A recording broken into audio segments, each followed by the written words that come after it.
ఇప్పుడు ప్రభుత్వం కన్నా మా ప్రభుత్వంలో అనేక రకాలైనటువంటి సంక్షేమ కార్యక్రమాలు కానీ, అభివృద్ధి కార్యక్రమాలు కానీ మేము చేసున్నాము.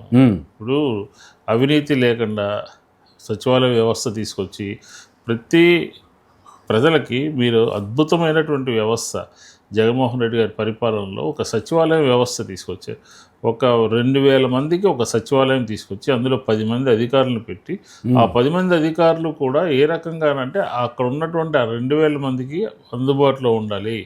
వాళ్ళకి ఫస్ట్ ఎటువంటి ఇబ్బంది వచ్చినా, ఎటువంటి సమస్య వచ్చినా ఆ సచివాలయం దగ్గరికి వెళ్తే ఆ సచివాలయంలో ఉన్నటువంటి 10-12 రకాలైనటువంటి ఆఫీసర్స్ ఉదయాన్నే శానిటేషన్ సంబంధించి ఆ 2000 మంది ఉన్నటువంటి పరగణలో శానిటేషన్ సంబంధించి, స్ట్రీట్ లైటింగ్ సంబంధించి, టౌన్ ప్లానింగ్ సంబంధించి, అలాగే మహిళలకు సంబంధించి మహిళా పోలీసింగ్ మీరు మీరు మేము గొప్ప చెప్పడం కాదు కానీ మహిళా పోలీసింగ్ అనమాట. ఏ ఇంట్లో గ్రామాల్లో కూడా ఆ 2000 మందికి ఆ సచివాలయం జ్యూరిడిక్షన్స్లో ఆ మహిళలకు సంబంధించి ఎక్కడ ఎటువంటి సంఘటన, ఎంతమంది పిల్లలు ఉన్నారు, ఎంతమంది ఆడపిల్లలు ఉన్నారు, ఎంతమంది ఆడపిల్లలు స్కూల్స్కి కాలేజెస్కి వెళ్తున్నారు, ఎంతమంది మహిళలు ఉద్యోగాలకు వెళ్తారు, ఆ రూట్లో ఎక్కడైనా ఆకతాయిలు ఉన్నారు, ఆ రూట్లో ఎక్కడైనా సంఘ విద్రోహ శక్తులు ఉన్నారు అని ఒక వ్యక్తి నిరంతరం పనిచేస్తూ ఆ ఫోన్ నెంబర్ ఇచ్చి వాళ్ళందరికీ టచ్లో ఉండి వ్యవస్థను తీసుకొచ్చారు.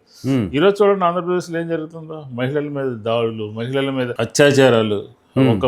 ఒక ఏరియాలో ఒక ఇంట్లో 10-12 మంది సామూహిక అత్యాచారం జరిగినప్పటికీ కూడా ప్రభుత్వం దృష్టికి నియర్ బై ఉన్నటువంటి అధికారుల దృష్టికి రాకుండా ఉంది అని అంటే ఈ వ్యవస్థని పక్కన పెట్టారు కాబట్టి ఈరోజు అలాంటి సంఘటనలు జరుగుతాయి.